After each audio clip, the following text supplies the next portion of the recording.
दोस्तों हाल ही में मैंने क्लास 7 की साइंस की एनसीईआरटी की chapter 11 transportation in animals and plants upload किया था। इसका पार्ट 1 मैंने अपलोड किया था। अगर आपको नहीं पता तो आप ऊपर आई बटन में या फिर नीचे डिस्क्रिप्शन लिंक में जा कर के एक बार उसे ज़रूर पढ़िए। तो दोस्तों आज का वीडियो हम वहीं से शुरू करेंगे जहां से हमने लास्ट में ख़त्म किया था, और आज का हमारा टॉपिक है एक्सक्रीशन इन एनिमल्स, यानी कि जानवरों में खराब पदार्थों का उत्सर्जन, यानी कि खराब पदार्थों को कैसे निकाला जाता है। आज हम ये जानेंगे। So guys, what is actually excretion? When our cells perform their function, certain waste products are released. These are toxic and hence need to removed from the body. The process of removal of waste produced in the cells of living organism is called excretion.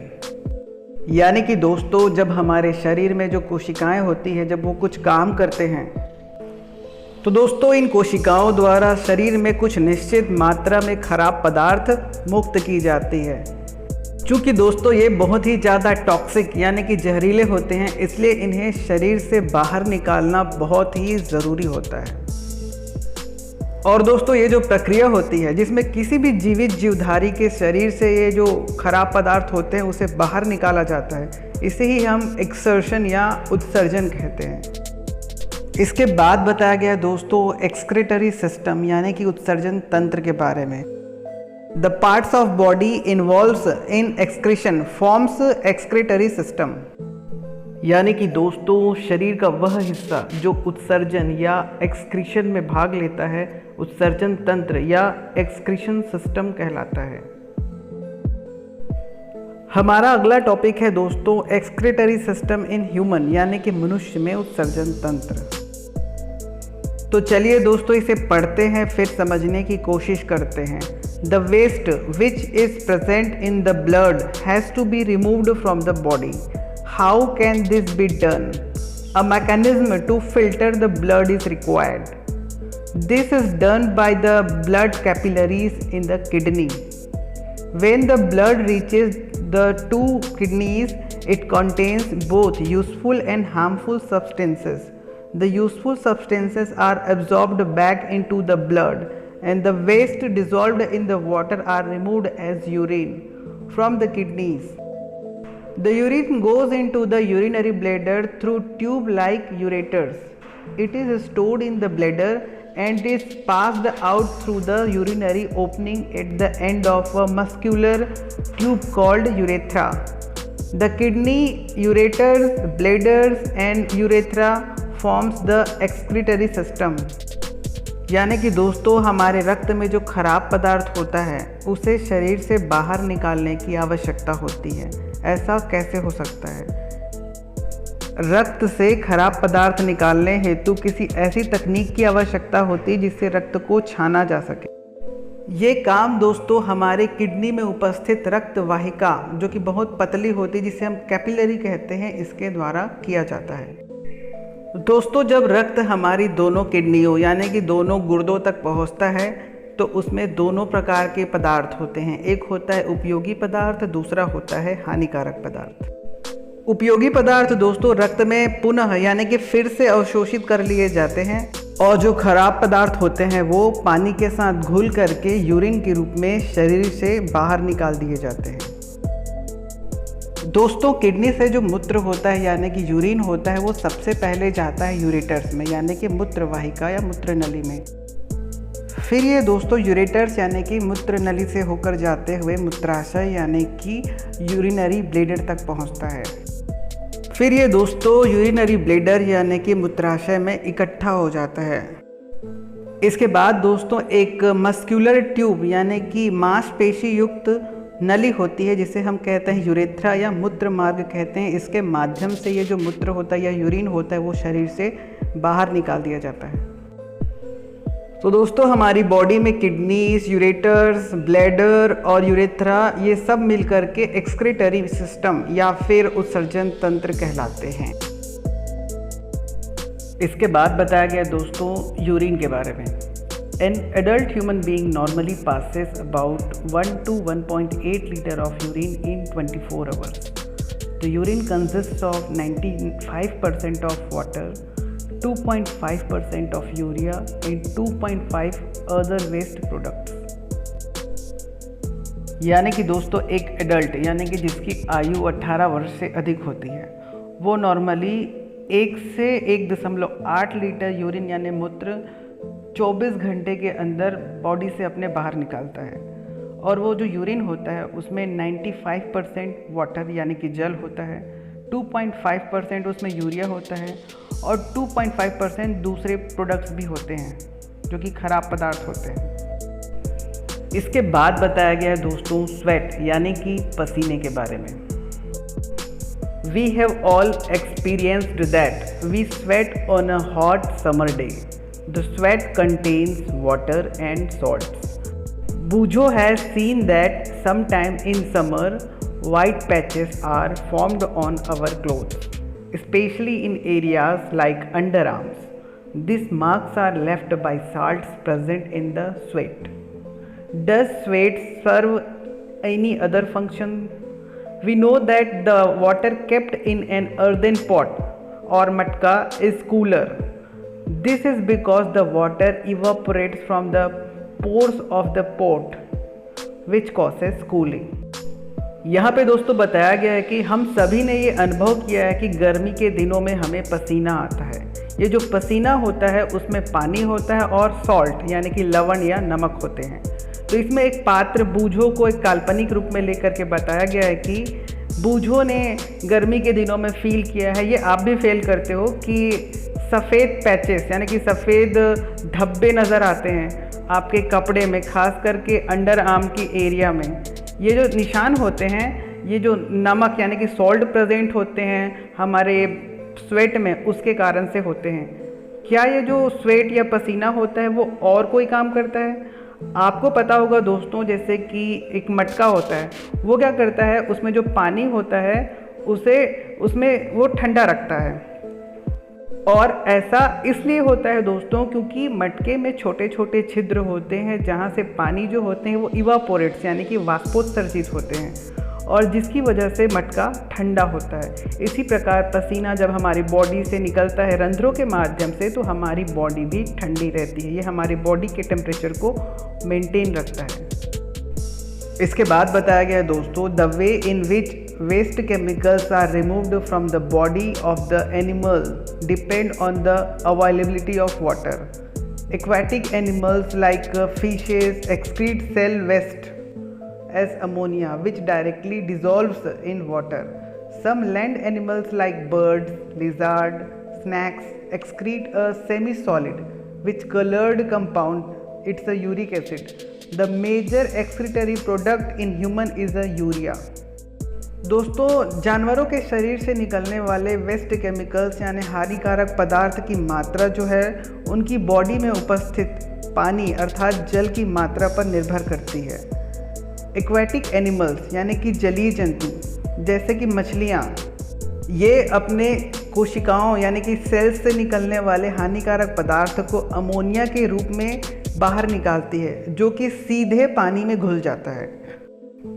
कुछ land animals यानी कि ज़मीन में चलने वाले जानवर जैसे कि चिड़िया, छिपकली, स्नैक्स यानी कि सांप, ये क्या करते हैं, एक सेमी सॉलिड यानी कि आधा ठोस पदार्थ जो है वो वाइट कलर के पदार्थ के रूप में बॉडी से निकालते हैं जिसे हम यूरिक एसिड कहते हैं। और दोस्तों हमारे यानी कि मनुष्य के शरीर से निकलने वाला सबसे प्रमुख जो हानिकारक पदार्थ होता है वो होता है यूरिया। आगे बताया गया है दोस्तों समटाइम्स अ पर्सन्स किडनी में stop working due to infection और injury. As a result of kidney failure waste products start accumulating in the blood. Such persons cannot survive unless their blood is filtered periodically through an artificial kidney. This process is called dialysis. कभी कभी दोस्तों किसी व्यक्ति की kidney जो होती है यानी कि उसके वृक्क या गुर्दे होते हैं ये काम करना बंद कर देते हैं इन्फेक्शन यानी कि संक्रमण या फिर इंजरी या चोट की वजह से, जिसे हम कहते हैं किडनी फेल हो जाना। दोस्तों थोड़ी देर पहले हमने पढ़ा था कि किडनी जो होती है वो ब्लड को छानने का काम करती है।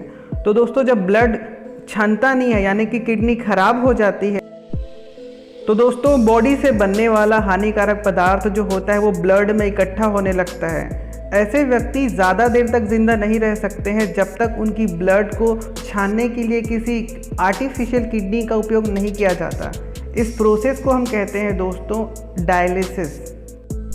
और दोस्तों ये जो छानने की प्रक्रिया जो होती है वो बार बार होनी चाहिए। हमारा अगला टॉपिक है दोस्तों transport of substance in plant, यानी कि दोस्तों पौधों में भोज्य पदार्थों का परिवहन किस तरीके से होता है ये पढ़ेंगे।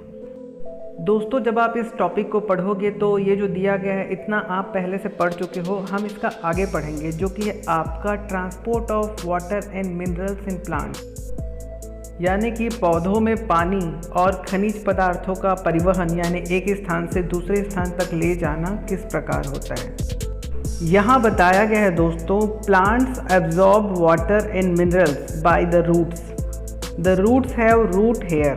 The root hair increase the surface area of the root for the absorption of water and mineral nutrients dissolved in water. The root hair is in contact with the water present between the soil particles. इसका मतलब है दोस्तों पौधे root यानी कि जड़ से जल यानी कि वाटर और मिनरल्स यानी कि खनिज को एब्जॉर्ब करते हैं या अवशोषित करते हैं।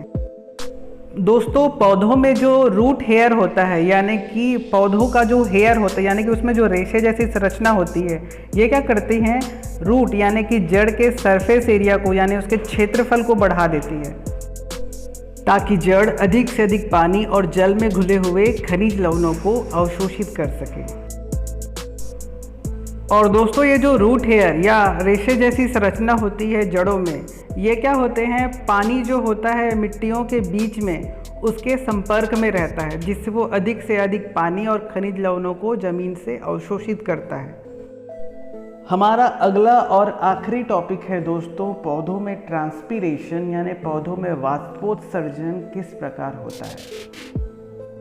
तो दोस्तों यहाँ पे पहले क्लास 6 के बारे में बताया गया है, मैं वहाँ से शुरू नहीं करता, मैं सेकेंड पैराग्राफ से शुरू करता हूँ कि plant absorb mineral nutrient and water from the soil. Not all the water absorbed is utilised by the plant. The water evaporates through the stomata present on the surface of the leaves.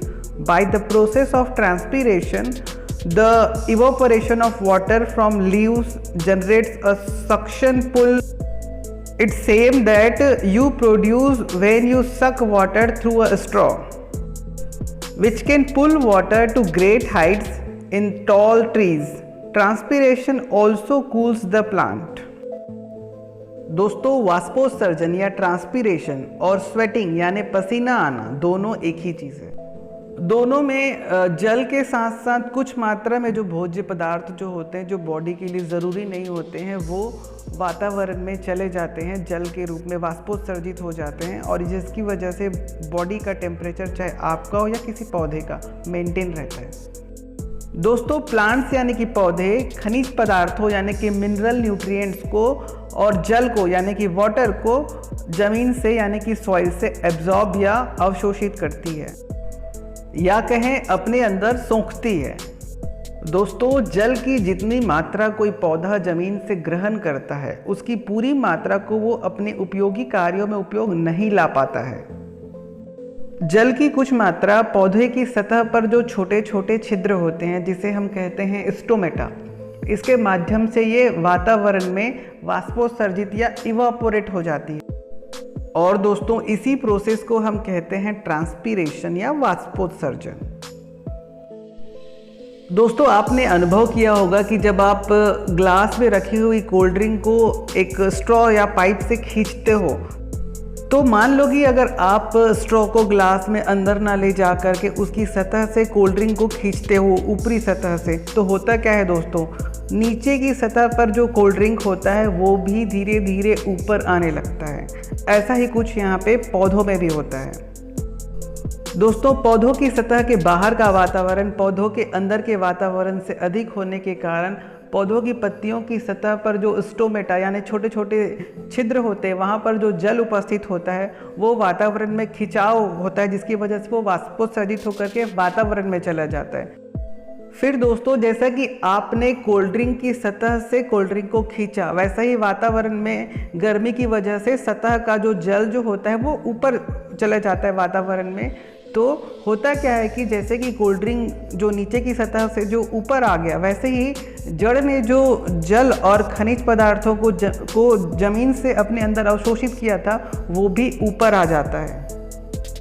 फिर दोस्तों, इस खनिज पदार्थों और जल का उपयोग पौधों के द्वारा भोजन बनाने में उपयोग में लाया जाता है। तो दोस्तों, इस प्रकार ख़त्म होता है आपका transportation in animals and plant. अगली वीडियो में हम किसी और नए टॉपिक पे डिस्कस करेंगे, किसी और नए लेसन पे चर्चा करेंगे। तो मिलते हैं दोस्तों ऐसी ही एक नई एजुकेशनल और लर्निंग वीडियो के साथ। तब तक के लिए दोस्तों नमस्कार।